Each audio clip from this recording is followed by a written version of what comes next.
아빠, 저 서울예술대 합격했어요. 근데 이모부가 못 가게 해요.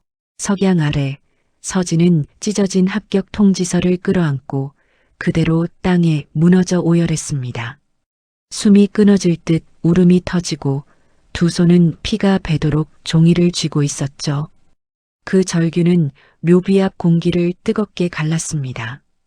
바로 그 순간 서진의 등 뒤 오래된 나무 뒤편에 한 여인이 조용히 숨을 삼킨 채 서 있었습니다. 은빛 머리, 떨리는 눈, 그리고 소년의 울음에 맞춰 흔들리는 어깨. 그녀의 표정에는 설명할 수 없는 감정이 뒤섞여 있었어요. 슬픔, 죄책감, 그리고 오래 감춰둔 어떤 진실. 서진은 그 존재를 모른 채 마지막 힘까지 쥐어짜며 고개를 숙였고 그 찰나 여인은 흔적을 지운 듯 사라졌습니다. 두 사람 사이에 대체 어떤 비밀이 숨겨져 있는 걸까요? 사연 시작 전 구독과 좋아요 눌러주시고 지금 어디에서 듣고 계신지 댓글에 남겨주시면 그곳으로 행운이 깃들기를 바라겠습니다. 새벽 5시 세상은 여전히 깊은 잠에 빠져 있었어요. 창밖은 검은 잉크처럼 짙었고 골목에 걸린 가로등만이 겨우 빛을 흘리며 고요한 공간을 붙잡고 있었죠. 차가운 공기가 유리창 표면에 성의를 남기며 겨울의 존재를 또렷하게 새기고 있었어요. 그때 윤서진의 눈이 천천히 떠졌어요. 눈꺼풀엔 피로가 잔뜩 붙어 있었고 심장은 이미 하루를 준비하듯 느릿하게 뛰고 있었죠. 알람은 울리지 않았지만 그의 몸은 정확히 시간을 기억하고 있었어요. 이건 습관이라기보다 살아남기 위한 일종의 생존 본능이었어요. 서진이는 이불을 들추는 손마저 조심스러웠어요. 천조각이 스치는 소리조차 집안의 공기를 흔들 수 있어선 안 됐어요. 이모부가 잠에서 깨면 또 어둡고 날카로운 목소리가 쏟아질 테니까요. 발끝으로 바닥을 짚고 천천히 걸어가는 그의 걸음은 소리를 지워버린 유령처럼 조용했어요. 복도는 새벽 냉기를 그대로 머금고 있었고 서진이의 맨발은 한기를 그대로 받아냈어요. 그러나 그는 움찔하지 않았어요. 이 추위도, 이 긴장감도, 이 집의 공기도 이미 너무 오래된 것이었거든요. 부엌불을 켜는 순간 낡은 형광등은 깜빡깜빡하며 투박한 빛을 내뿜었어요. 그 빛은 따뜻함과는 거리가 멀었고 오히려 차가운 현실을 더 선명히 드러내는 느낌이었어요. 서진이는 식당 쪽으로 이어진 문을 열어 걸어갔어요. 그곳 역시 불이 꺼져 있었고 공기는 밤새 남은 기름 냄새와 김치찌개의 잔향이 어색하게 섞여 있었죠. 그녀는 익숙한 동작으로 무릎을 꿇고 낡은 걸레를 들었어요. 그 순간 손끝에 닿은 천의 거친 촉감이 그의 피부를 스치고 지나갔어요. 수도꼭지를 틀자 차가운 물이 싸하고 흘러나왔고 얼음 같은 물줄기가 손등을 타고 떨어졌어요. 그 차가움은 뼛속까지 스며드는 느낌이었지만 서진이는 얼굴 하나 찡그리지 않았어요. 고통을 느낄 여유조차 없는 아이처럼요. 바닥엔 어젯밤 사촌 민재가 흘리고 간 라면, 국물 자국이 그대로 말라붙어 있었고 각종 부스러기와 얼룩들이 널려 있었어요. 서진이는 묵묵히 바닥을 문질렀어요. 걸레질을 하는 동안 테이블 다리가 끌리는 소리와 양동이에 물 담는 소리만이 고요한 새벽을 갈랐어요. 그리고 어느 순간 창문 유리로 들어오는 새벽빛이 아주 희미하게 밝아지는 것이 느껴졌어요. 세상이 서서히 깨어나는 시간이었죠. 그러나 서준의 표정은 여전히 무표정이었어요. 무감정한 것이 아니라 감정을 표현할 수 없게 굳어버린 얼굴이었죠. 그렇게 식당 청소를 마치고 정리된 테이블과 바닥을 확인한 뒤 서진이는 천천히 문을 닫으며 집 안으로 들어왔어요. 문이 닫히는 그 순간, 야, 윤서진. 날카롭고 잠긴 목소리가 공기를 갈랐어요. 서진이는 몸을 멈췄어요. 사촌 민재가 반쯤 감긴 눈으로 거실에서 그를 쳐다보고 있었어요. 그의 말투엔 짜증, 무시, 익숙함이 동시에 묻혀 있었죠. 내 양말 어디 있어? 서랍장에 넣어놨다며. 서준은 아무 말 없이 고개를 숙이고 잠시 후 양말을 찾아 들고 왔어요. 민재는 그것을 툭 하고 잡아채며 말했어요. 진짜 답답해. 좀 눈치 좀 챙겨라. 말끝엔 비웃음이 붙어 있었고 마치 비난이 아니라 당연한 평가처럼 들렸어요. 그리고 서준이 식탁에 겨우 앉으려는 순간 물. 이번엔 이모부의 굵고 거친 목소리였어요. 서준은 다시 자리에서 일어났어요. 정수기 버튼을 누르며 여전히 식당 물기로 젖어 있는 손이 애매하게 떨렸지만 그는 재빨리 옷에 닦아냈어요. 컵을 건넬 때 그의 손끝은 차갑고 축축했지만 누구도 그것에 관심은 두지 않았어요. 식탁에 앉은 가족들 사이에서 서준은 가장 작은 자리, 가장 끝자리, 가장 보이지 않는 자리에 앉았어요. 그의 밥그릇은 작았고 반찬은 적었고 그를 향한 시선은 없었어요. 그러다 이모가 조용하지만 칼처럼 날카로운 말투로 중얼거렸어요. 내가 여기 밥 먹고 자는 게 당연한 건 줄 아냐? 밥값은 해야지. 서준은 잠시 숨을 들이켰어요. 그리고 아주 조용히 말했다. 네. 그 한마디에는 포기, 체념, 익숙함, 그리고 미묘한 희망까지 복잡한 감정이 겹겹이 묻혀 있었어요. 밥을 먹는 동안 서준은 고개를 들지 않았어요. 눈물이 새면 안 됐으니까요. 아침 식사가 끝나면 또다시 설거지가 기다려요. 가족들은 각자의 방으로 돌아가고 서준은 혼자 남아 설거지를 하죠. 물소리만이 적막한 부엌을 채웠어요. 손등에는 세제로 인한 붉은 반점들이 올라와 있어요. 가렵지만 긁을 수도 없어요. 서둘러야 하니까요. 학교 갈 준비를 하는 것도 전쟁이에요. 화장실 사용은 가족들이 다 끝낸 후에야 가능하거든요. 서준은 찬물로 재빨리 세수를 하고 낡은 교복을 입었어요. 교복 소매는 해져 있지만 새 것을 사달라고 말할 수 없었죠. 7시 40분 현관문을 나서는 서준의 뒷모습은 너무나 작고 외로워 보여요. 무거운 가방을 짊어진 그의 어깨는 18살 소년의 것이라고 믿기 힘들 정도로 축 처져 있죠. 이 집에서 서준은 가족이 아니에요. 조카도 손님도 아니에요. 그저 명령을 받고 실행하는 하인일 뿐이죠. 하지만 서진이는 오늘도 참아냅니다. 언젠가는 이곳을 벗어날 수 있을 거라는 희미한 희망 하나만을 품고서요. 새벽의 아이 윤서진의 하루는 이렇게 시작되고 있었어요. 교문을 지나는 순간에도 서진이의 어깨는 여전히 무거웠죠. 학교는 그에게 숨을 돌리는 공간이 아니에요. 오히려 또 다른 감옥일 뿐이죠. 복도를 걷는 서진이의 모습을 본 아이들은 작은 목소리로 수군거려요.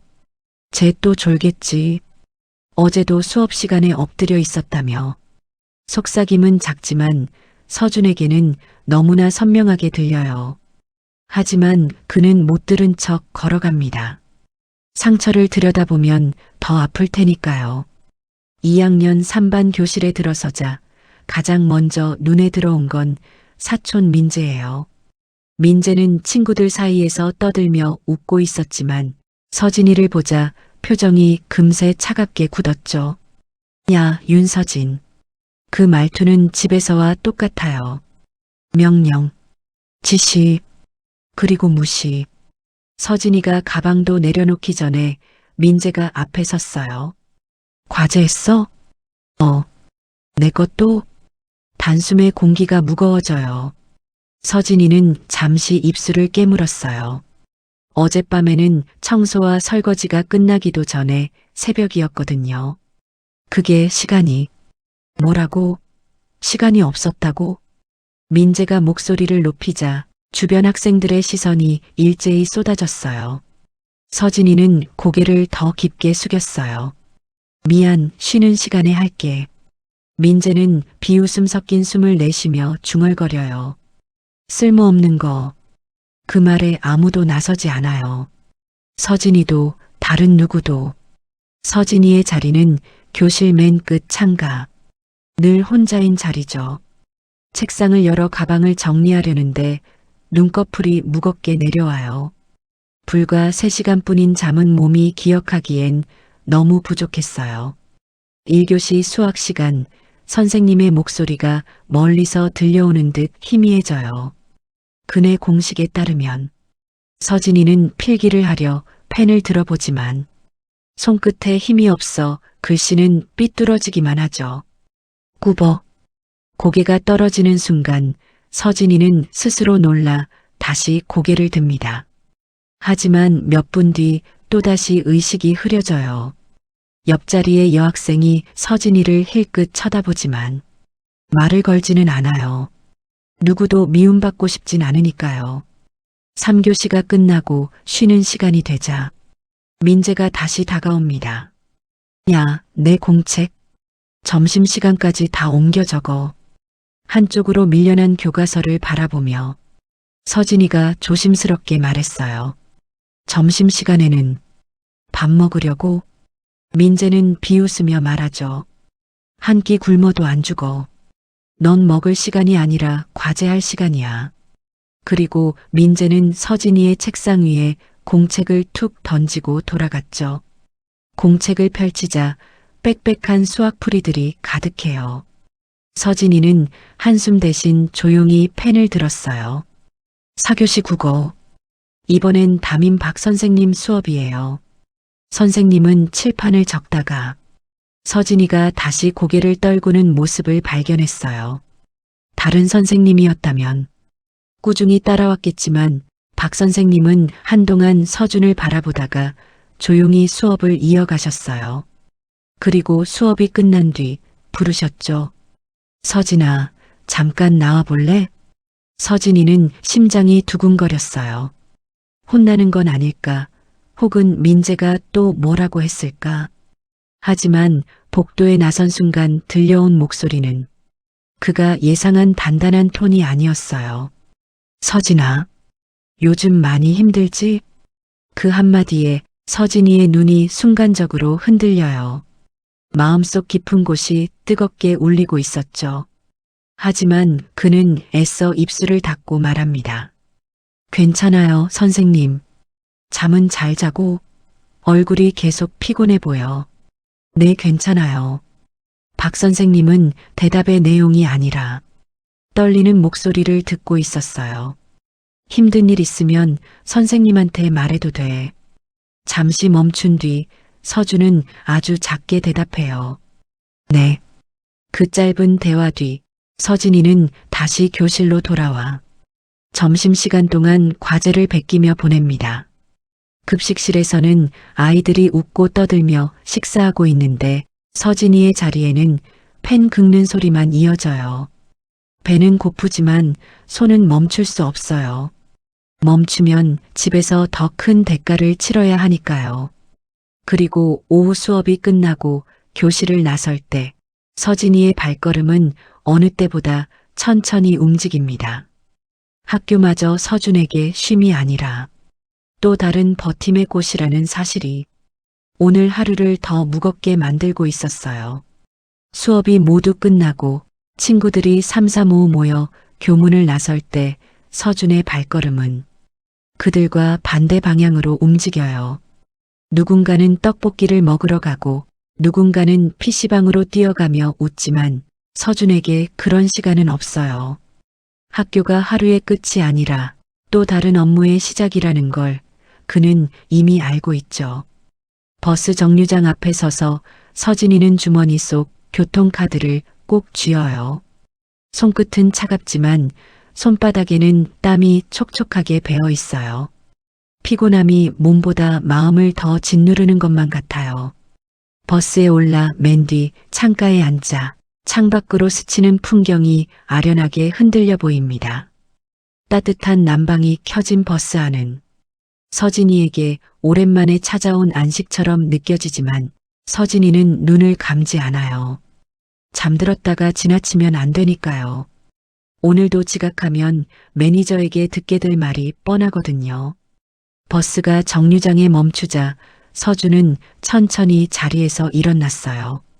다리를 움직일 때마다 묵직한 피로가 몸을 붙잡지만 그는 멈추지 않아요. 멈추면 서 있을 힘조차 사라질 것 같거든요. 편의점 앞에 도착한 서준은 자동문 앞에 서서 조끼를 입었어요. 조끼는 낡고 목 부분이 조금 늘어나 있지만 서진이는 그런 걸 의식하지 않아요. 그의 기준에서 깨끗하면 그걸로 충분하니까요. 딩동. 문이 열리며 익숙한 알림음이 울려요. 편의점 내부의 하얀 조명은 밝지만 묘하게 차가웠죠. 서진이의 그림자가 바닥 위로 길게 드리워지며 먼저 진열대 상품을 정리해요. 물건을 꺼내서 닫고 라벨을 앞쪽으로 맞추며 바르게 정돈해요. 캔음료 냉장고 문을 열자 찬 공기가 얼굴을 스치고 지나가요. 그 차가움이 오히려 졸음을 깨주는 것 같아 서진이는 조금 더 집중해요.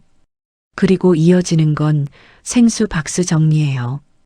박스를 들어 올리는 순간 팔에 힘이 제대로 들어가지 않아 잠시 멈칫하지만 그는 이를 꾹 악물고 다시 박스를 끌어요. 정리하는 동안 손가락 마디가 아리게 저리지만 불평은 없어요. 익숙해지면 괜찮아진다고 스스로에게 말하죠. 시간이 조금 지나자 손님이 들어와요. 서진이는 계산대 앞으로 가서 결제를 하고 손님은 바쁜 표정으로 물건을 내려놓고 카드만 건네죠. 서진이는 영수증을 건네며 작은 목소리로 인사해요. 결제되었습니다. 조심히 가세요. 하지만 그 인사는 공기 속으로 흩어질 뿐 돌아오는 대답은 없어요. 서준은 익숙한 듯 고개를 살짝 숙이고 다시 계산대로 돌아와 서 있었죠. 시간이 흐르고 어느새 편의점 밖은 어둠에 잠겼어요. 창밖 가로등 불빛이 편의점 유리문에 은은하게 번져 보였죠. 밖에서 웃음소리가 들려오지만 편의점 안은 적막해요. 서진이는 그 고요 속에서 묵묵히 다음 업무를 이어갔어요. 밤 10시가 가까워져 오자 매니저가 퇴근하라며 말했죠. 그제야 서진은 조끼를 벗고 가방을 다시 메었어요. 문을 나서는 순간 겨울 밤바람이 쓱 얼굴을 스쳤어요. 잠시 숨이 턱 막히지만 서진은 그 공기를 깊게 들이마셨죠. 오늘도 버텼다는 사실이, 내일도 살아야 한다는 사실이 조용히 가슴속에 자리했어요. 집으로 돌아가는 길, 서진의 발걸음은 자꾸만 느려져요. 돌아가기 싫은 거죠. 하지만 갈 곳이 없어요. 그는 천천히 걸으며 머릿속으로 계산을 해요. 오늘은 무슨 일을 시킬까? 그때 거리의 패션 잡지 가판대가 눈에 들어와요. 서진의 발걸음이 멈춰요. 형형색색의 옷들, 아름다운 디자인들이 표지를 장식하고 있죠. 서진은 넋을 놓고 그 잡지를 바라봤어요. 마치 다른 세계를 보는 것 같았죠. 그곳에는 아름다움이 있고 창조가 있고 꿈이 있었어요. 서진의 눈빛이 잠시나마 살아났어요. 나도 언젠가는. 하지만 곧 현실로 돌아왔어요. 집에 도착하자마자 이모부의 목소리가 들려요. 설거지하고 빨래 널어야지. 네. 서진은 가방도 내려놓지 못한 채 다시 일을 시작해요. 빨래를 널고 설거지, 그리고 또 청소가 기다려요. 밤 12시가 되어서야 겨우 자신의 방으로 돌아올 수 있어요. 방이라고 해봤자 다용도실 크기의 작은 공간이에요. 창문도 작고 햇빛도 잘 들지 않아요. 하지만 이곳만큼은 서진만의 공간이에요. 서진은 조심스럽게 침대 밑에서 무언가를 꺼내요. 낡은 스케치북이에요. 표지는 해지고 모서리는 달아있죠. 하지만 서진에게 이것은 보물이에요. 책상 앞에 앉아 스케치북을 펼치는 순간 서진의 얼굴에 처음으로 미소가 번져요. 거기에는 서진이가 그린 옷 디자인들이 가득해요. 드레스, 재킷, 코트. 비록 서툰 선이지만 하나하나에 꿈이 담겨 있어요. 서진은 새 페이지를 펼치고 연필을 들어요. 오늘 본 잡지의 드레스를 떠올리며 선을 긋기 시작하죠. 피곤한 손이지만 이상하게도 그림을 그릴 때만큼은 힘이 나요. 선이 흐르고 형태가 잡히고 디테일이 더해져요. 시간 가는 줄 모르고 서진은 그림에 몰입해요. 이 순간만큼은 하인도 조카도 아니에요. 그녀는 디자이너가 꿈이에요. 자신만의 세계를 창조하는 예술가죠. 그림을 그리다 문득 서진은 손을 멈춰요. 책상 서랍 깊숙한 곳에서 작은 액자를 꺼내죠. 액자 속에는 엄마의 사진이 있어요. 따뜻한 미소를 짓고 있는 엄마. 서진이는 그 사진을 쓰다듬으며 눈을 감아요. 엄마의 목소리가 들리는 것 같아요. 서진아, 너는 특별한 아이야. 엄마 전 특별하지 않아요. 아니야. 너의 손끝으로 세상을 아름답게 만들 수 있단다. 정말요? 그럼 엄마가 봤잖아. 내가 그린 그림들. 너는 재능이 있어. 넌 분명 훌륭한 디자이너가 될 거야. 그때의 기억이 선명해요. 그날 이후 서진의 꿈이 생겼어요. 디자이너가 되는 것. 엄마의 말처럼 사람들에게 아름다움과 행복을 주는 사람이 되는 것이요. 햇살은 부드럽고 바람은 포근한 어느 날. 학교가 끝나자마자 엄마는 서진의 손을 잡고 말했어요. 서진아, 오늘은 엄마가 아주 특별한 곳에 데려가 줄게. 엄마의 목소리는 평소보다 훨씬 조용했고 마치 마음 한쪽을 조심히 꺼내고 있는 사람 같았어요. 서진은 이유는 알 수 없었지만 설렘과 긴장이 동시에 느껴졌죠. 두 사람은 버스를 탔어요. 창밖에는 분홍빛 벚꽃잎들이 바람에 실려 흩날리고 있었어요. 가로수를 따라 줄지어 서 있던 벚꽃나무들이 마치 누군가 준비해둔 행렬처럼 서 있었죠. 서진은 창문에 이마를 대고 물었어요. 엄마, 어디 가는 거예요? 엄마는 서진을 바라보다가 조금은 슬프게 그리고 매우 다정하게 미소 지었어요. 서진이의 또 다른 가족을 만나러 가는 거야. 버스는 한참을 달렸어요. 시내를 벗어나 들판을 지나고 작은 마을을 지나자 공기가 달라졌어요. 조용하고 맑고 설명할 수 없이 쓸쓸했죠. 종점에 내려 산길 비슷한 길을 따라 걸었어요. 새가 울고 바람이 지나가며 엄마의 치맛자락을 흔들어 놓았어요. 서진은 궁금했지만 이상하게 물을 수 없었어요. 엄마의 손이 그 어느 날보다 단단히 잡혀 있었기 때문이에요. 놓치면 안 되는 사람을 잡는 손처럼요. 그리고 어느 순간 서진은 발걸음을 멈추었어요. 앞에는 묘비들이 보였거든요. 작은 표지판에는 적혀 있었어요. 평온한 쉼터. 엄마는 천천히 걷다가 한 묘지 앞에 멈추었어요. 그곳에 서서 한참을 아무 말도 하지 않았죠. 서진은 조용히 물었어요. 여기 누가 있어요? 엄마의 어깨가 아주 작게 떨렸어요. 그리고 엄마는 묘비를 쓰다듬으며 입을 열었어요. 여기가 내 아빠야, 서진아. 서진은 순간 숨이 멎는 것 같았어요. 아빠. 엄마의 손끝이 묘비 위 이름을 따라 움직였어요. 윤기현. 그 이름을 바라보는 엄마의 눈은 금방이라도 눈물이 흐를 것처럼 붉어졌어요. 엄마랑 아빠는 정말 많이 사랑했어. 바람이 불었고 벚꽃잎들이 묘비 위로 조용히 내려앉았어요. 엄마는 아주 천천히 말을 이었어요. 근데 내가 엄마 뱃속에 있을 때 아빠가 교통사고로 떠났어. 그 한 문장은 서진의 마음에 아주 깊숙이 박혔어요. 얼굴도 목소리도 기억도 없는 사람. 하지만 지금 이 순간 이름 하나만으로도 가슴이 먹먹해지는 사람. 서진은 조심스럽게 묘비에 손을 올렸어요. 작고 떨리는 손이었어요. 안녕하세요. 저는 윤서진이에요. 그 말에 엄마는 눈물을 흘렸어요. 하지만 그것은 단지 슬픔이 아니었어요. 그리움, 사랑, 미련. 모든 감정이 섞인 눈물이었죠. 엄마는 서진의 어깨 위에 손을 얹으며 아주 조용히 말했어요. 서진아. 네. 앞으로 힘들면 언제든 여기 와. 속상하면 와서 이야기해. 기쁘면 자랑하러 오고, 외롭고 무서울 때도 여기 오면 돼. 엄마의 목소리는 떨렸지만 단단했어요. 아빠는 내가 태어났다는 이유만으로 이미 너를 자랑스러워했을 거야. 그날 이후 서진의 삶에서 묘지는 특별한 장소가 되었어요.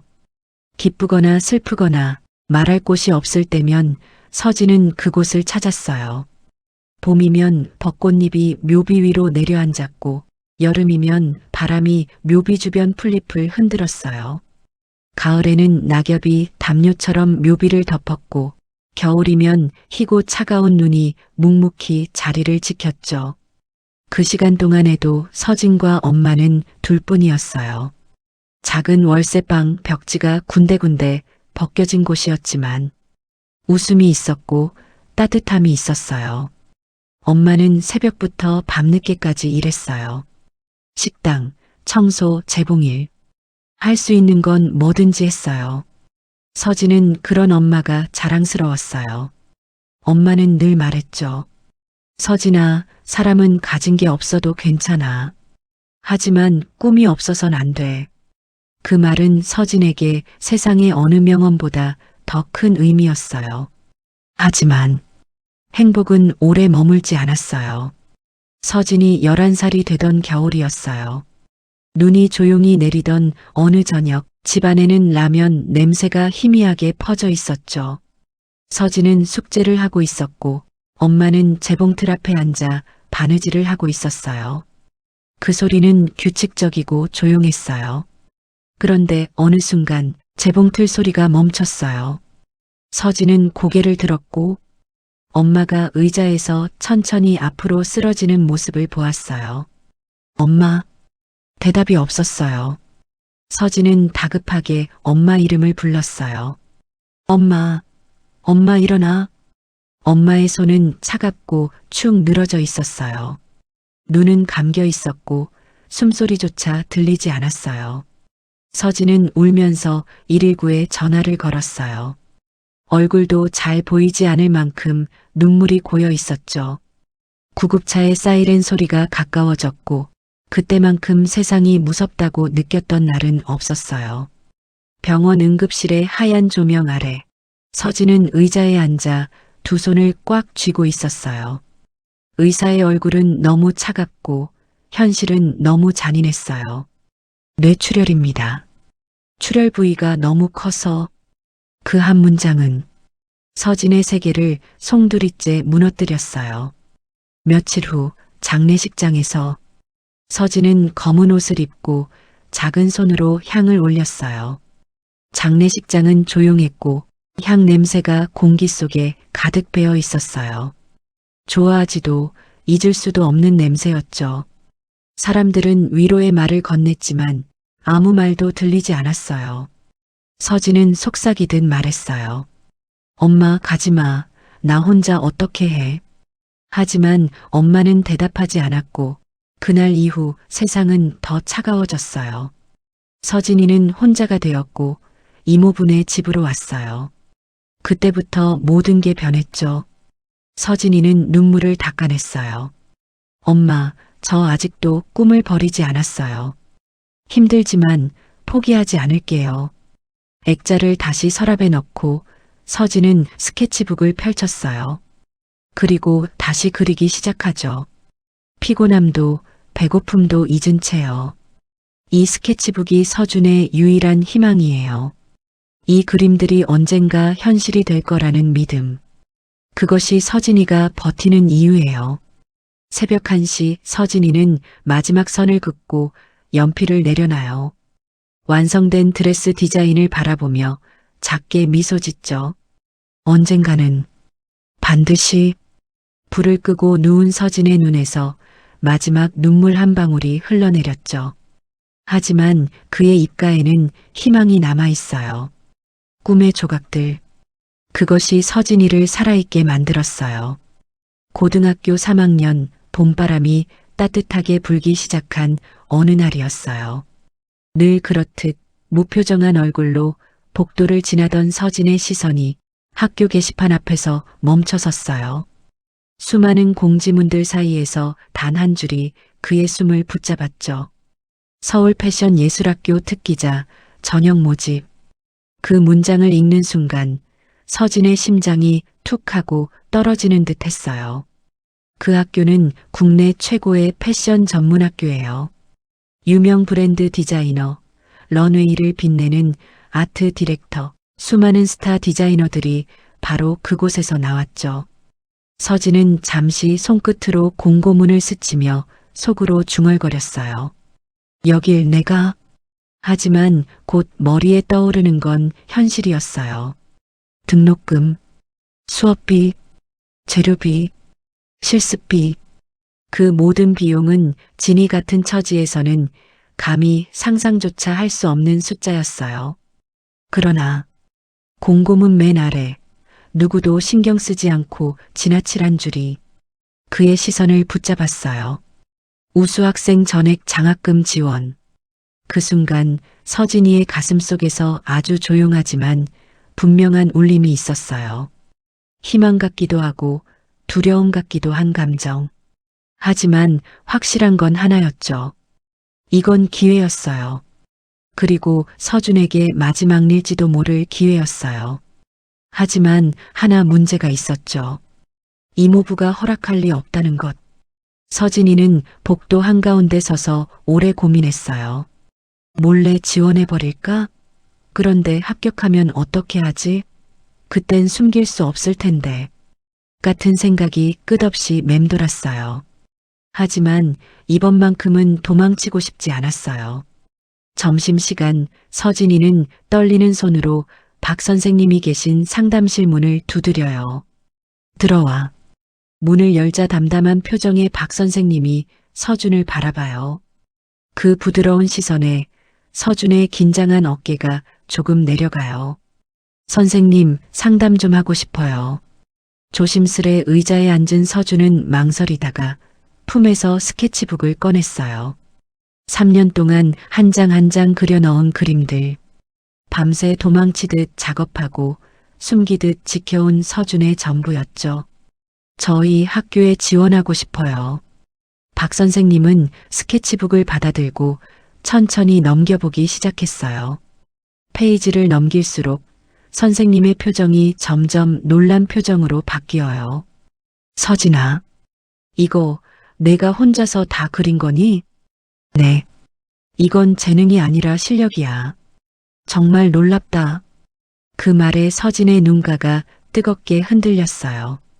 누군가 자신의 작품을 보며 그렇게 말해준 건 처음이었거든요. 저 괜찮을까요? 지원해도 괜찮은 정도가 아니야. 지원해야 해. 서진이는 잠시 고개를 숙였어요. 근데 집에서 아마 허락 안 할 거예요. 박 선생님은 잠시 생각에 잠겼다가 천천히 미소를 지었어요. 그럼 이렇게 하자. 먼저 지원해. 합격하면 설득은 그 다음이야. 선생님도 도와줄게. 정말요? 그럼 내 꿈인데 누가 대신 꺼버릴 수는 없잖아. 그날 이후 서진은 두 가지 삶을 살게 돼요. 낮에는 수업을 듣고 수업이 끝난 후엔 미술실에서 포트폴리오를 채워갔죠. 박 선생님은 꼼꼼하게 조언을 해주었고 서진은 하나하나 수정하고 완성시켰어요. 밤에는 다시 현실로 돌아가 설거지와 청소와 아르바이트를 반복했어요. 잠은 줄었지만 이상하게도 힘이 났어요.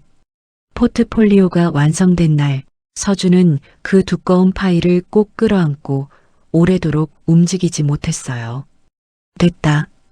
그 한 단어는 꿈이 아니라 서준이 처음으로 스스로를 증명해낸 순간이었어요. 그리고 2주 뒤 운명의 날, 휴대폰이 울렸어요. 모르는 번호였지만 느낌이 있었어요. 여보세요? 윤서준 학생이신가요? 서울 패션예술학교 입학처입니다. 숨이 턱 막혔어요. 합격을 축하드립니다. 그리고 특별 장학생으로 선정되셨습니다. 네, 전액 장학금입니다. 포트폴리오가 아주 인상적이었습니다. 그 말을 듣는 순간 서준은 핸드폰을 손에 쥔 채 그대로 복도에 주저앉았어요. 숨이 터지고 웃음이 나오고 눈물이 쏟아졌어요. 저 해냈어요. 그날 서준은 박 선생님과 껴안고 울었고 학교 옥상에서 하늘을 향해 소리쳤어요. 엄마, 아빠, 저 정말 해냈어요. 그날만큼은 세상이 서준을 밀어내지 않았어요. 그날만큼은 서준이 누군가의 그림자가 아닌 한 사람의 미래였어요. 그리고 그는 믿었어요. 이제 모든 게 달라질 거라고. 이제 행복해질 거라고. 이제 꿈이 시작된 거라고. 하지만 서준은 아직 몰랐어요. 희망은 아름답지만 때로는 가장 잔인하게 무너지는 법이라는 걸. 집 앞에 도착했을 때 서진의 손에는 한 장의 종이가 꼭 쥐어져 있었어요. 야간 하늘 아래에서도 그 종이는 유독 밝아 보였죠. 종이 위엔 선명한 글자들이 적혀 있었어요. 서울 패션예술학교 합격. 특별 장학생 선정. 서진은 문을 열기 전 깊게 숨을 들이마셨어요. 손바닥엔 땀이 번져 있었고 심장은 계속 뛰고 있었어요. 괜찮아요. 장학금이고 돈 안 들고 이모부도 이해해 줄지도 몰라요. 스스로에게 그렇게 말하며 문을 열었어요. 거실엔 TV 소리만 흐르고 있었어요. 소파에 기대 앉은 이모부 박상철이 서진을 바라보았어요. 표정은 무표정했고 눈빛엔 귀찮음이 섞여 있었어요. 서진은 살짝 떨리는 목소리로 말을 꺼냈어요. 이모부 말씀드릴 게 있어요. 말해. 서진은 손에 쥔 종이를 내밀었어요. 저 합격했어요. 서울 패션예술학교예요. 그리고 장학금도 전액이에요. 학비 하나도 안 들어요. 말을 마치는 동안 서진의 얼굴엔 자신을 처음으로 인정받았다는 설렘과 기대가 떠 있었어요. 이모부는 종이를 받아들지도 않은 채 비웃었어요. 패션? 서진은 고개를 끄덕였어요. 네. 디자인 배우고 싶어요. 제가 하고 싶은. 말이 끝나기도 전에 이모부의 손이 서진의 종이를 거칠게 낚아챘어요. 종이를 쳐다보던 그의 입에서 짧은 코웃음이 흘러나왔어요. 이딴 거에서 뭐 먹고 살 건데? 서진은 흔들렸지만 입술을 깨물며 대답했어요. 정말 해보고 싶어요. 이건 제 꿈이에요. 이모부는 종이를 들고 천천히 일어났어요. 꿈? 그 말과 동시에 찢어지는 소리. 짜. 합격 통지서는 허공에서 산산이 찢겨 바닥으로 떨어졌어요. 서진은 눈을 크게 뜬 채 그 종이를 바라봤어요. 땅바닥에 떨어진 종이 조각 사이로 이모부의 발이 멈췄어요. 넌 내 집에서 먹고 자. 꿈, 재능? 내가 그런 거 가질 입장이냐? 말투는 담담했지만 더 잔인했어요. 서진은 천천히 무릎을 꿇고 종이 조각을 모았어요. 손끝이 찢긴 종이 가장자리에 긁혀 피가 맺혔지만 그는 아프다는 표정조차 하지 않았어요. 저 포기 안 해요. 작고 떨리는 목소리였지만 그 안엔 확실한 의지가 담겨 있었어요. 하지만 이모부는 서진을 내려다보며 말했어요. 포기 안 하면? 서진은 종이 조각을 가슴에 꼭 안은 채 대답했어요. 다른 방법 찾아요. 그 말에 이모부는 비웃었어요. 찾지 마. 잠시 멈추던 그의 목소리가 굳어졌어요. 넌 다음 주부터 공장 나간다. 학교? 이제 그만둬. 일이나 해서 밥값 해.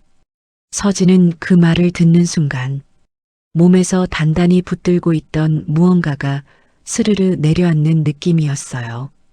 현실은 잔인했고 지금 당장은 맞설 힘도 없었어요. 잠시 침묵이 이어졌고 서진은 아주 천천히 숨을 들이마셨어요. 그리고 떨리는 목소리로 대답했어요. 네. 그 한마디는 꿈을 포기한 게 아니라 지금은 버티는 선택이라는 걸 자기 스스로에게만 들릴 듯 말한 약속이었어요. 이모부는 만족한 듯 TV로 시선을 돌렸어요. 그래. 그게 내 현실이다.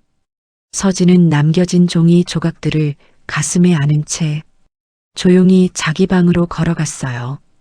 책상 대신 쓰는 낡은 플라스틱 상 앞에 앉아 있었어요.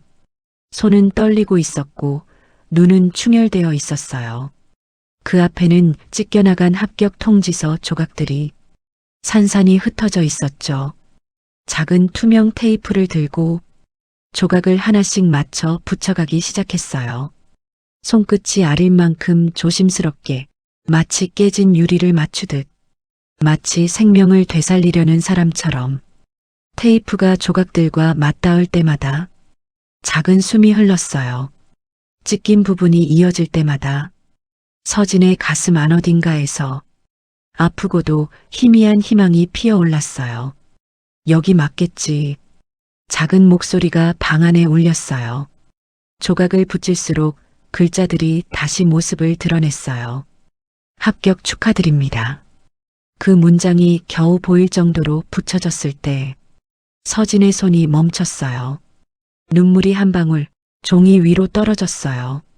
종이 위에서 투명하게 번지며 마르는 눈물은 마치 통지서를 적시며 되살리는 것 같았어요. 저 진짜였는데 목소리는 떨렸고 말은 제대로 이어지지 않았어요. 정말 된 건데 더 이상 참고 있던 감정은 버틸 수 없었어요. 서진은 종이를 품에 안고 조용히 울었어요. 누가 들을까봐 울음을 삼키며 입술을 깨물고 눈물을 닦기도 전에 또 흘러내렸어요. 그러다 아주 작은 목소리로 마치 오래전 들었던 한 문장을 되뇌었어요. 꿈은 포기하면 안 돼. 엄마의 목소리. 아직도 잊히지 않는 말. 서진은 눈물이 가득 고인 눈으로 다시 찢겨 붙인 종이를 바라보았어요. 다음 날 아침은 평소와 다를 것 없이 시작되었어요. 하지만 서진에게만은 완전히 다른 하루였죠. 이모부는 거실 소파에 기대어 신문을 보다가 서진이 나오자 귀찮다는 듯 손가락으로 바닥을 가리켰어요. 앉아. 서진은 천천히 의자에 앉았어요. 이모부의 시선에는 따뜻함이 아닌 거래 상대를 보는 차가움만 남아 있었어요. 테이블 위에는 한 장의 이력서가 놓여 있었어요. 이거 작성해. 오늘 안에. 서진은 종이를 내려다봤어요. 이름, 생년월일, 주소, 학력. 그것들은 단순한 빈칸이 아니었어요. 서진이 원래 적고 싶었던 미래, 가지려 했던 삶, 이미 합격을 받아놓은 꿈의 학교가 떠올랐어요. 서진은 손을 올렸다가 떨리는 손가락을 다시 내렸어요. 이모부 학교는 그냥 다니면 안 될까요? 그 말이 끝나기도 전에 이모부는 비웃으며 신문을 탁 덮었어요. 이모부는 코웃음을 치며 말했어요. 세상은 꿈꾸는 애들 키우는 곳이 아니야. 돈 버는 애들이 사는 곳이지. 그 말은 크지도 않았지만 서진의 가슴을 천천히 정확하게 짓눌렀어요. 내가 밥 먹고 자면서 일도 안 하면 누가 감당해? 응? 학교? 꿈? 패션?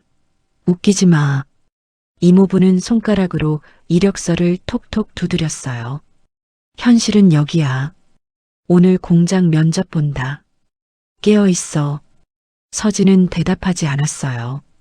대답할 힘도 없었어요. 그저 조용히 펜을 들었어요. 펜촉이 종이를 긁는 소리는 마치 마음이 찢어지는 소리 같았어요. 희망 직무라는 칸 앞에서 손이 멈췄어요. 머릿속에서는 한 단어가 끊임없이 반복됐어요. 디자이너. 하지만 결국 서진은 작고 흐릿한 글씨로 적었어요. 생산직. 그 글씨는 너무 작아서 마치 서진 자신이 사라지는 듯 보였어요. 펜을 내려놓았을 때 이력서는 깨끗했지만 서진의 마음은 엉망이었어요. 점심 무렵 서진은 이모부와 함께 공장에 도착했어요. 바람이 불어왔지만 서진의 손은 여전히 차고 축축했어요. 공장 입구에서는 기계음과 쇠냄새가 진하게 풍겼어요. 대형 트럭이 드나들며 경적을 울리고 작업복을 입은 사람들이 분주하게 움직였어요. 서진은 작은 숨을 삼켰어요. 면접실이라고 하기엔 너무 단순한 책상 하나와 의자 2개가 놓인 공간. 공장장은 이력서를 보고 말했어요. 학생이라면서? 내 돈 벌어야 해서요. 공장장은 서진의 손을 흘끗 봤어요. 굳은 살 하나 없는 가늘고 여린 손. 이 손으로 일할 수 있겠어? 서진은 잠시 멈췄지만 천천히 고개를 끄덕였어요. 할 수 있어요. 그 대답은 꿈꾸던 세계와 정반대의 문을 두드리는 소리였어요. 면접은 길지 않았어요. 짧고 건조했어요. 그리고 마지막 이 한마디. 다음 주 월요일부터 출근해. 그 말은 합격이 아니라 체념과 같은 단어처럼 들렸어요. 집으로 돌아가는 길, 서진의 손은 주머니 속에서 떨리고 있었어요. 바람이 차가웠지만 그보다 더 차가운 건 마음이었어요. 머릿속에서는 수많은 문장이 맴돌았어요. 포기하면 안 돼. 넌 가능성이 있어. 합격입니다. 너는 디자이너가 될 거야. 그 모든 문장은 이모부의 말 한마디에 덮여버렸어요. 현실을 봐. 그날 저녁 서진은 가슴 안에서 천천히 꺼져가는 무언가를 느꼈어요. 꿈은 아직 죽지 않았지만 숨을 잃어가고 있었어요. 공장 면접을 마치고 돌아온 날 서진은 곧바로 집으로 돌아가지 않았어요. 손에는 여전히 테이프로 붙인 합격 통지서가 들려 있었어요. 종이는 여기저기 구겨져 있었지만 그 속에 담긴 의미만큼은 그 누구도 훼손할 수 없는 것이었어요. 서진은 조용히 버스에 올랐어요. 창밖으로 오후 햇살이 비쳤지만 그 따뜻함은 서진의 마음까지 닿지 못했어요. 버스가 목적지 근처에서 멈추고 서진은 천천히 걸었어요. 바람이 불며 나뭇가지가 서로 스치는 소리가 들려왔어요. 그 소리는 마치 누군가가 서진에게 괜찮냐고 묻는 것 같았어요. 그리고 얼마 지나지 않아 익숙한 묘비가 모습을 드러냈어요. 서진은 묘 앞에 도착하자 숨을 크게 들이쉬지도 못한 채 그 자리에 천천히 무릎을 꿇었어요. 합격 통지서를 조심스레 펴놓으며 입술이 떨렸어요. 아빠. 말은 짧았지만 그 안에는 수많은 감정이 묻혀 있었어요. 저 됐어요. 서진의 목소리는 바람에 휘날리는 종이장처럼 가벼웠지만 그 떨림은 깊었어요. 정말 됐어요. 엄마가 말했던 그 학교, 내가 가고 싶었던 곳. 합격 통지서를 바라보는 서진의 눈에 햇살이 반짝였어요. 하지만 그 반짝임은 곧 젖었어요. 근데 서진은 종이를 두 손으로 꼭 움켜잡았어요. 손등의 힘줄이 도드라졌어요. 못 가요. 말과 함께 눈물이 뚝 떨어져 종이 위에 맺혔어요. 이모부가 허락 안 해요. 꿈은 현실이 아니래요. 공장에서 일하래요. 서진의 어깨가 점점 크게 흔들렸어요. 저 정말 노력했는데, 정말 열심히 했는데, 말이 끝나자 서진은 더 이상 버틸 수 없다는 듯 묘비의 이마를 기댔어요. 아빠, 저 어떡해요? 그 작은 질문은 아무도 대답해 줄 수 없었지만 오후의 바람만큼은 조용히 서진의 등을 쓰다듬듯 불어왔어요. 그 순간이었어요. 멀지 않은 곳 묘지 입구에 한 여자가 조용히 서 있었어요. 김희경, 60대 중반.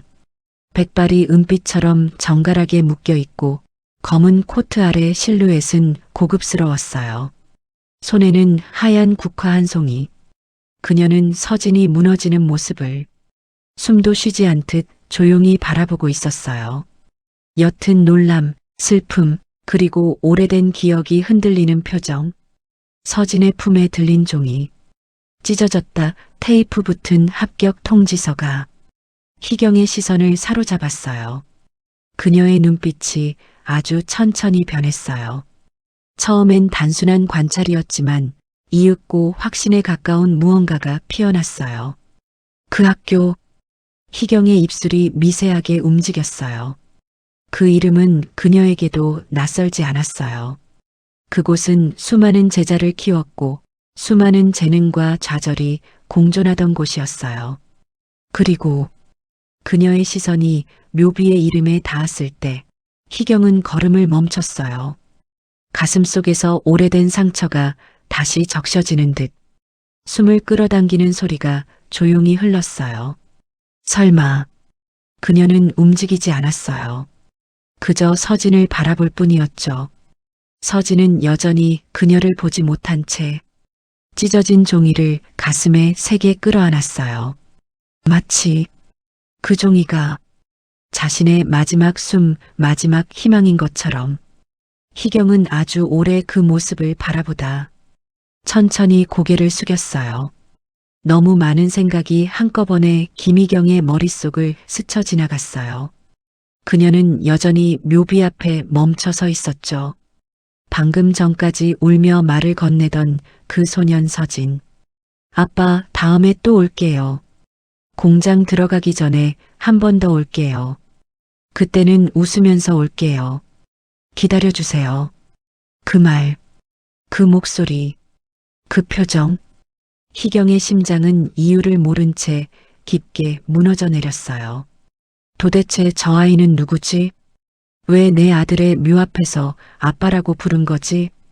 바람 한 줄기가 나무를 흔들고 낙엽이 묘비 옆을 스치듯 지나갔어요. 서진은 천천히 일어서더니 발끝도 무겁게 땅을 끌며 걸어가기 시작했어요. 희경은 급하게 나무 뒤로 몸을 숨겼어요. 들킬까 봐서가 아니라 지금은 그 아이 앞에 서기엔 자신의 감정이 너무 흔들리고 있었기 때문이었죠. 서진의 발걸음은 느렸고 지쳐 있었고 마치 살기 위해 걷는 게 아니라 버티기 위해 걷는 모습이었어요. 석양빛은 길게 서진의 그림자를 느렸고 그 뒷모습은 어쩐지 아프도록 쓸쓸했어요. 그 아이가 완전히 사라진 뒤 희경은 조심스럽게 묘 앞으로 걸어갔어요. 그때였어요. 묘비 앞 잔디 위에 이상한 종이 한 장이 흩날리고 있었어요. 희경은 손을 뻗어 조심스럽게 종이를 주었죠. 서울 패션 예술학교 합격 통지서. 그 위에는 굵고 선명하게 적혀 있었어요. 합격자 윤서진. 특별 전형 전액 장학생 선정. 종이는 군데군데 찢어져 있었고 서툴게 테이프로 이어 붙인 흔적이 선명했어요.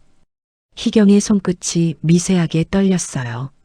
그 이름, 윤서진. 그리고 문득 뇌리를 스쳤어요. 최수아. 아들의 장례식 날 검은 옷에 떨리는 손으로 국화를 올려놓고 숨쉬듯 울던 그 젊은 여성. 희경은 숨을 길게 내쉬며 휴대전화를 꺼냈어요. 그리고 떨림 섞인 목소리로 비서를 불렀어요.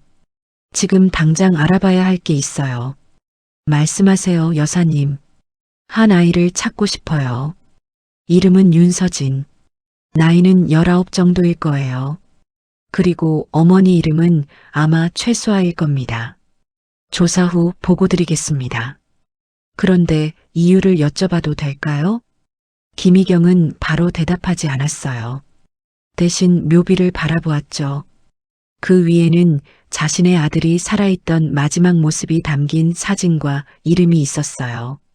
한참 후 희경은 아주 조용히 그러나 확신에 찬 목소리로 말했어요. 혹시라도, 정말로 혹시라도 그 아이가 내 손녀일지도 모르니까요. 전화를 끊은 후 그녀는 묘 앞에 가져온 하얀 국화를 조심스럽게 내려두었어요. 그리고 묘비에 손을 얹고 속삭였어요. 기현아, 만약 내가 떠난 뒤에 너의 아이가 세상 어딘가에 남아 있었다면 엄마가 이제라도 그 아이가 더는 아프지 않게, 더는 혼자 울지 않게 엄마가 지켜줄게. 바람이 불었어요. 묘 앞에 떨어져 있던 낙엽들이 사르륵 움직였어요. 마치 누군가 대답하는 듯 했죠. 희경은 한참을 그 자리에서 움직이지 않았어요. 감정이 진정되기를 기다리듯, 결심이 굳어지기를 기다리듯, 그리고 천천히 일어섰어요. 돌아가는 그녀의 걸음은 처음처럼 흔들리지 않았어요. 마음속에 단 하나의 결론이 자리 잡았기 때문이었죠. 다음날 오전 9시, 김희경의 자택 서재에는 잔잔한 클래식 음악이 흐르고 있었어요. 하지만 희경의 마음은 음악처럼 평온하지 않았습니다. 탁자 위에는 전날 밤 잠 못 이룬 흔적처럼 찻잔이 비어 있었고 손수건은 구겨진 채 놓여 있었죠. 잠시 후 문이 조심스럽게 두드려졌습니다. 여사님, 조사 자료 준비되었습니다. 희경은 고개를 들었습니다. 그녀의 표정은 더 이상 흔들리지 않았습니다. 확신과 각오가 담긴 조용하지만 단단한 얼굴이었죠. 들어오세요. 비서는 두꺼운 서류철과 태블릿을 들고 들어왔습니다. 자리에 앉으며 조심스럽게 말을 꺼냈죠. 보고 드리겠습니다. 김희경은 숨을 가볍게 들이켰습니다. 시작하세요. 비서는 태블릿 화면을 넘기며 말했다. 아이 이름 윤서진. 19세. 현재 미등록 상태로 고등학교 졸업 후 대학 진학 예정이었으나 포기 상황. 희경은 눈썹을 살짝 찌푸렸습니다. 어제 들었던 합격 통지서 그 아이게 맞죠? 네, 여사님. 확인되었습니다. 서울 패션 예술학교 특별 전형 전액 장학생. 그러나 어제 오후 보호자에 의해 서류가 파기된 것으로 확인됐습니다. 희경의 손끝이 미묘하게 떨렸습니다. 계속하세요.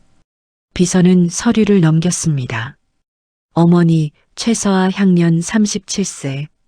사망 원인 뇌출혈. 과로 추정. 사망일은 8년 전입니다. 희경의 눈빛이 깊게 흔들렸지만 입술은 굳게 다물려 있었어요. 아버지는? 비서는 고개를 들고 조심스럽게 답했어요. 서진 학생 출생 전 교통사고로 사망한 것으로 확인됩니다. 그 말에 희경은 아주 천천히 눈을 감았다 떴습니다. 그래서 그 아이가 그 묘 앞에서 아빠라고. 말끝이 흐렸지만 비서는 감히 묻지 않았습니다. 현재 서진 학생의 법적 보호자는 외삼촌 윤호석입니다.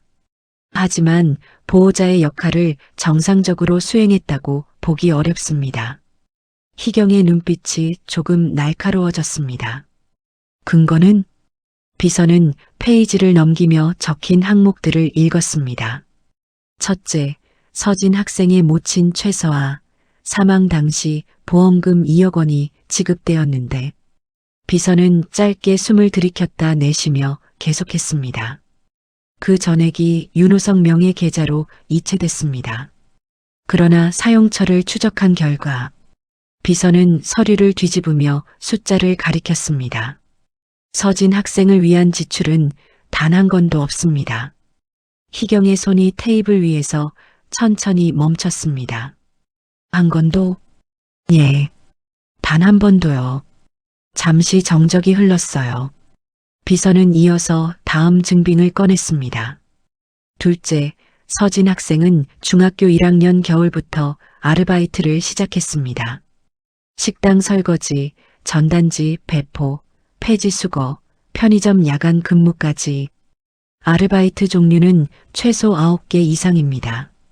희경의 눈에 믿기 어렵다는 표정이 스치고 지나갔습니다. 그 어린 나이에? 예. 그러나 비서는 마지막 장을 천천히 덮으며 결론을 말했습니다. 그렇게 번 소득의 거의 전부가 윤호석 계좌로 입금됐습니다. 영수증 기록상 명목은 생활비, 보호자 관리비, 가족식비였습니다. 희경은 눈을 감았다 떴습니다. 그리고 아주 낮은 목소리로 말했다. 그 아이 돈을 뺏어 썼다는 거군요. 비서는 고개를 숙이며 마지막 보고를 이어갔습니다. 예. 그것도 8년 동안 지속적으로요. 학교 기록에서는 급식비 미납 시비에 교복 미지급, 체육복 미지급, 병원 진료 기록 또한 없습니다. 희경은 천천히 그러나 분명히 손을 쥐었습니다. 테이블 위에 올려둔 손등 위로 파란 혈관이 선명히 드러났습니다. 비서는 마지막 페이지를 내밀었습니다. 그리고 최근 증언에 따르면 서진 학생은 서울예술대학 전액 장학생으로 합격했음에도 윤호석이 이를 찢어버리고 비서는 목소리를 낮추며 말을 이었습니다. 다음 주부터 공장에 취업시키겠다고 강요했습니다. 희경의 눈빛은 더 이상 흔들리지 않았습니다. 그 눈은 차갑고 고요했고 마치 오래전 봉인된 칼날처럼 날카롭게 깨어났습니다. 서류 위로 다시 정막이 내려앉았습니다. 김희경은 천천히 의자에서 일어섰어요. 그녀의 손끝은 차갑게 굳어 있었지만 눈빛만큼은 흔들림이 없었죠. 그 아이 지금 어디 있죠? 비서는 서류를 덮으며 바로 대답했습니다. 현재 경호원 2명이 서진 학생을 원거리에서 보호 중입니다. 지금은 편의점 아르바이트로 이동 중입니다. 희경의 눈썹이 아주 느리게 올라갔습니다. 지금 이 시간에 일하러 가는 거예요? 네. 최근에는 거의 잠을 자지 못하는 상태로 보인다고 보고받았습니다. 희경은 숨을 길게 내쉬었어요. 그리고 낮게 중얼거렸습니다. 아직 아이인데. 말끝이 떨렸지만 그 떨림 속에는 분노와 슬픔이 동시에 담겨 있었죠. 그녀는 외투를 걸치며 말했습니다. 차 준비하세요. 비서가 조심스럽게 물었습니다. 회장님 혹시 이미 결정을? 희경은 멈춰서서 잠시 창밖 어둠을 바라보았습니다. 도시의 불빛들이 깜빡였고 봄바람이 창문을 미세하게 흔들고 있었죠. 결정은? 그녀는 낮고 단단하게 이어 말했습니다. 어젯밤 이미 내려졌어요. 하지만 그 다음 말은 신중했습니다. 단 하나 감정만으로 움직여선 안 됩니다. 비서는 바로 고개를 끄덕였습니다. 유전자 검사 준비하세요. 희경은 눈을 감고 조용히 덧붙였습니다. 정확히 확인하기 전까지 그 아이에게 정체를 말하지 말고 다만 그녀는 천천히 시선을 들었습니다. 절대 다치게 두지 마세요. 알겠습니다. 비서가 퇴장하려던 순간 희경은 아주 작게 혼잣말처럼 말했습니다. 만약 정말 내 핏줄이라면 숨을 삼키고 한 문장을 더 이어붙였습니다. 그 아이의 인생은 이제부터 달라져야 해요. 그리고 그 누구도 다시는 빼앗을 수 없을 겁니다. 같은 시각 편의점 앞 형광등 불빛 아래 서진은 피곤한 몸을 이끌고 근무 준비를 하고 있었어요. 눈밑은 시커멓게 꺼져 있었고 손은 약하게 떨렸습니다. 그는 쉬는 틈에 물 한 모금을 마시려 컵라면 진열대 옆에 기대어 섰지만 손이 진열대조차 제대로 잡지 못하고 미끄러졌어요. 머리가 핑 돌았습니다. 아, 잠깐. 시야가 흐려졌고 바닥이 기울어지는 것 같았습니다.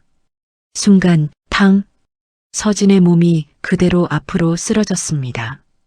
진열장 모서리에 어깨가 부딪히며 떨어지는 소리, 물병이 뒹굴며 바닥을 적시는 소리가 이어졌습니다. 편의점 손님이 놀라 소리쳤습니다. 학생, 괜찮아요. 검은 SUV 안. 경호원 하나가 급하게 무전기를 붙잡았습니다. 윤서진이 쓰러졌다.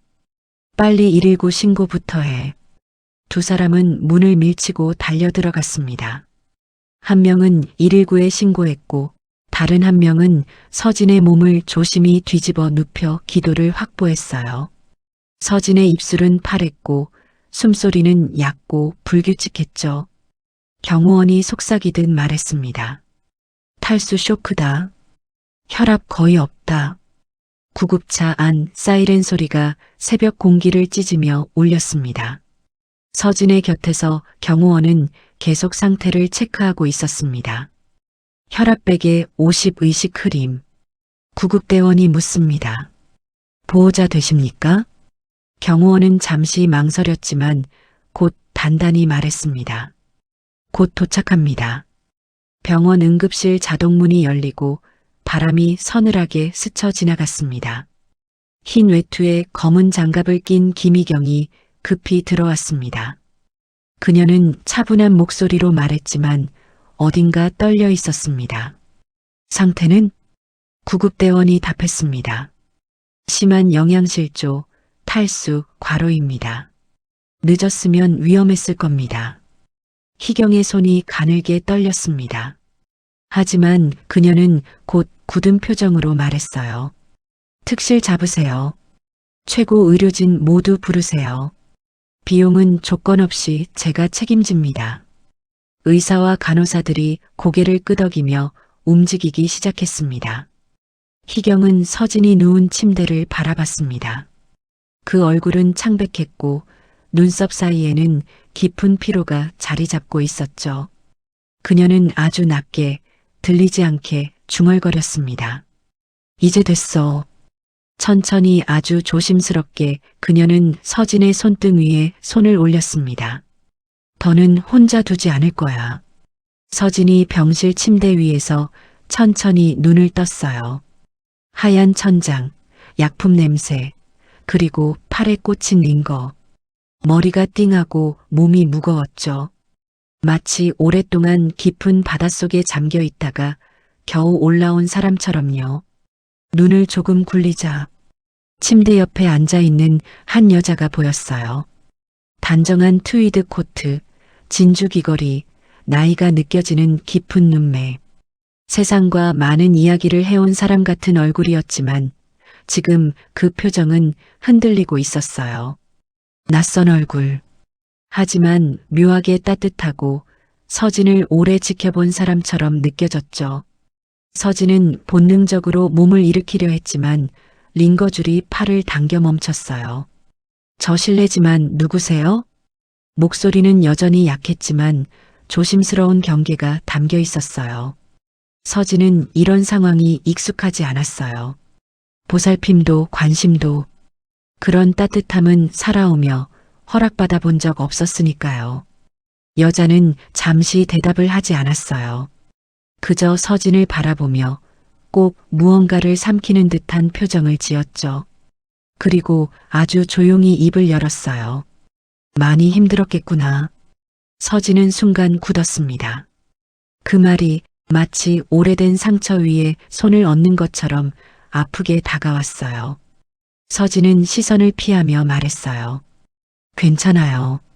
저 자주 이런데요. 쓰러질 정도까지는 아니었는데. 그 말은 변명 같았고 동시에 스스로를 달래는 말 같았어요. 여자는 그 말을 듣는 동안 손을 꽉 쥐었어요. 마치 눈앞에 있는 아이가 왜 이런 말을 아무렇지 않게 하는지 이해할 수 없다는 듯이요. 잠시 후 그녀는 천천히 핸드백에서 서류 한 장을 꺼냈습니다. 서진은 무심코 시선을 돌려 그것을 보았고 표정이 멈췄어요. 하얀 종이 위 선명한 글자. 친자관계 검사 결과 일치율 99.98%. 서진의 얼굴에서 혈색이 사라졌습니다. 이게 뭐예요? 희경은 숨을 고르고 말했어요. 확인해야 했어. 혹시라도 내가 잘못 알고 있는 건 아닐까 싶어서. 서진은 종이를 보았다가 다시 그녀를 보았습니다. 왜 이런 걸? 희경은 처음으로 확실한 답을 내놓았어요. 서진아. 목소리가 조금 떨렸습니다. 나는 김희경이라고 한단다. 서진은 이름을 들어도 아무 감정이 없었어요. 모르는 사람, 아무 연관 없는 사람이라고만 생각했죠. 하지만 다음 문장은 그의 세상을 통째로 멈춰 세웠어요. 그리고 숨 한 번 삼키고 너의 아버지 윤기현은 내 아들이었다. 서진의 눈이 크게 떨렸어요. 뭐라고요? 그 이름은 묘비 앞에서 속삭인 이름, 엄마가 마지막으로 남긴 이름, 평생 단 한 번도 받아본 적 없는 가족의 이름. 희경은 서진을 바라보며 말했다. 난 내가 이 세상에 있는 줄 정말 몰랐다. 숨이 흔들렸고 목소리가 아주 작아졌어요. 알았다면 단 하루라도 너를 이렇게 두지는 않았을 거야. 서진은 입술을 세게 깨물었습니다. 근데 왜 지금이에요? 왜 이제 와서? 그 질문에는 원망이 아니라 버림받았던 아이의 마지막 남은 희망이 담겨 있었어요. 희경의 눈물이 결국 떨어졌어요. 늦어서 미안하다. 그리고 조용히 그러나 확실하게 덧붙였어요. 하지만 이제는 내가 혼자 아프고 혼자 일하고 혼자 견디며 살게 두지 않을 거다. 서진은 숨을 삼키며 떨리는 목소리로 물었어요. 정말 가족이 있는 거예요? 희경은 자리에서 천천히 일어나 서진의 손을 두 손으로 감싸 쥐었습니다. 그래. 그리고 아주 조용하지만 강한 확신으로 말했어요. 넌 버려진 아이가 아니라 내 손녀다. 그 말이 떨어지는 순간 서진의 눈에서 눈물이 조용히 무너져 내렸어요. 말 한마디조차 나오지 않았지만 그 울음은 세상에서 가장 오래 기다린 대답이었어요. 희경은 서진을 천천히 안아주며 말했습니다. 그동안 고생했다. 이제 내가 널 지켜주마. 병원에서 퇴원하는 날, 서진은 아직도 모든 것이 꿈 같았어요. 하지만 현실은 기다려주지 않았죠. 점심 무렵 병원 앞 주차장에 검은 세대의 차량이 멈춰 섰습니다. 그리고 문이 열리자 양복을 갖춰 입은 사람들이 내렸어요. 그들의 움직임은 군더더기없고 질서정연했죠. 마치 누군가에게 훈련받은 사람들처럼요. 곧이어 그들 뒤로 단정한 모직 코트를 입은 김희경이 천천히 걸어 나왔습니다. 서진은 이미 그 모습을 보고 긴장한 듯 손을 모아 쥐었어요. 희경은 그의 어깨에 손을 얹으며 말했다. 괜찮다. 오늘은 너 혼자 맞설 필요 없다. 그 말은 서진에게 처음 느껴보는 안정 같은 감정으로 다가왔어요. 그들은 곧바로 이모부가 운영하는 가게 겸 집 앞에 도착했습니다.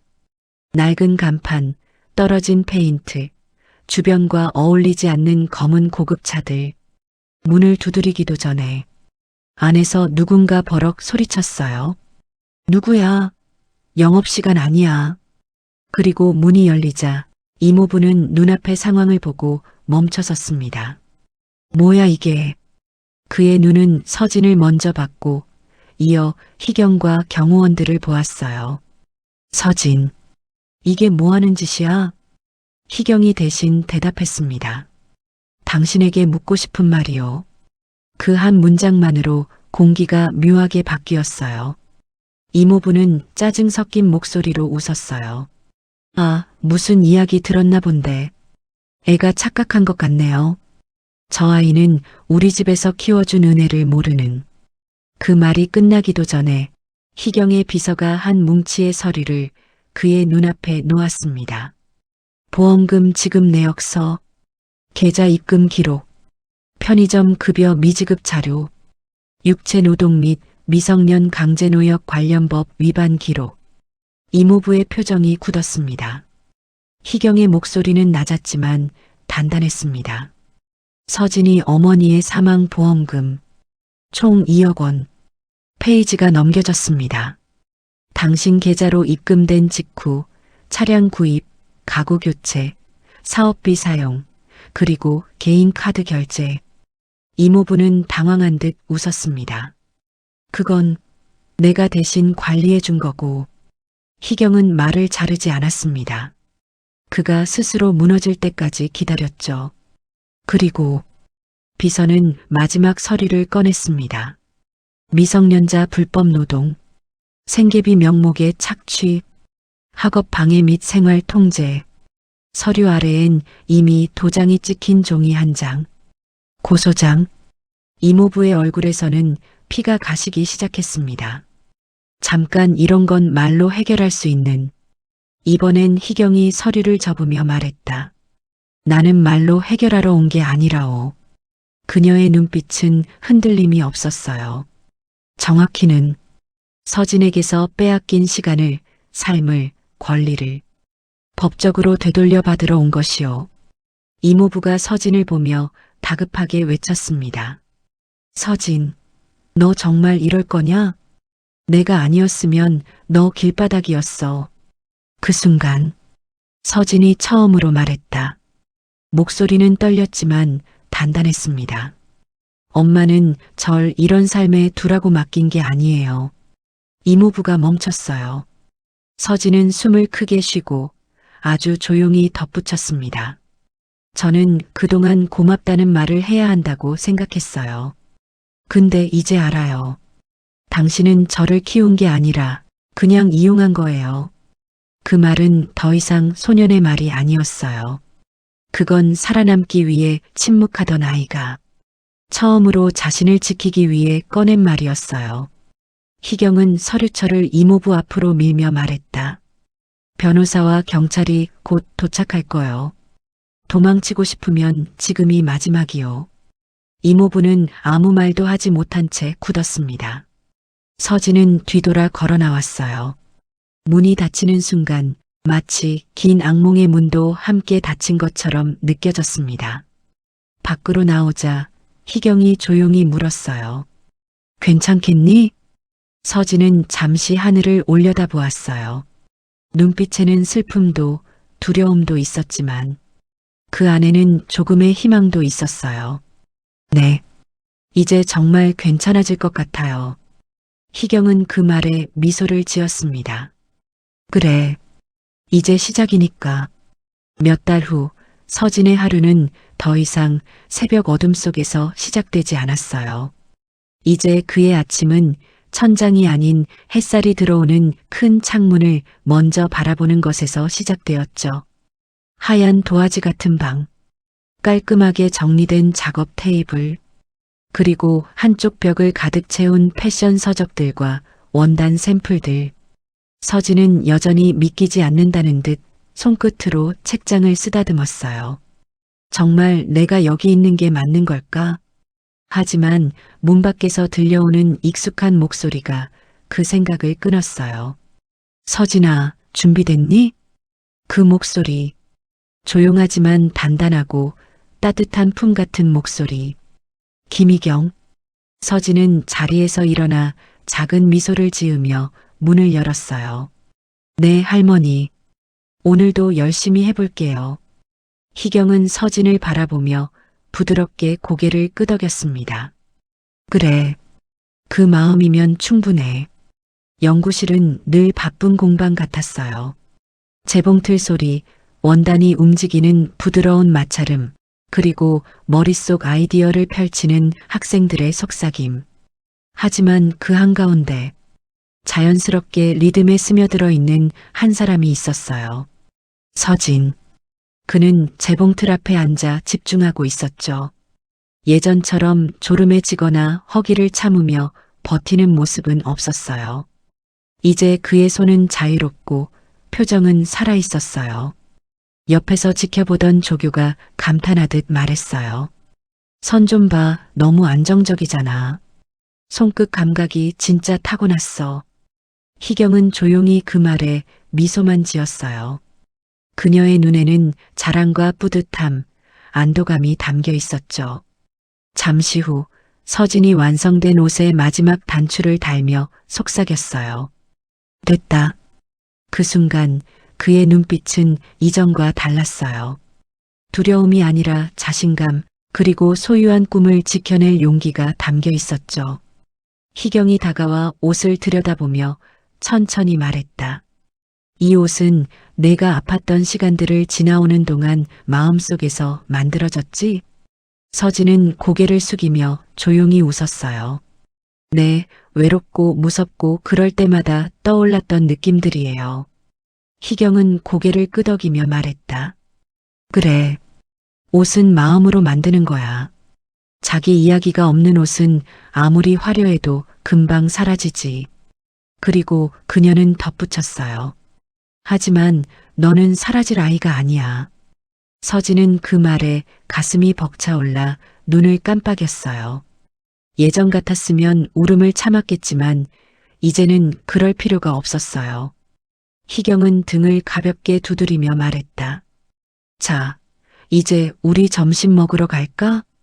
오늘은 내가 좋아하는 단팥빵도 사두었단다. 서진은 환하게 웃었어요. 정말요? 그거 가끔 꿈꾸던 맛이었어요. 가끔이 아니라 이제는 내 일상이 되도록 해. 연구실에서 나오며 서진은 문득 멈추어 섰어요. 창밖으로 보이는 하늘, 그 아래 펼쳐진 도시, 그는 아주 조용히 그러나 확신 있는 목소리로 속삭였어요. 아빠, 엄마, 저 지금 행복해요.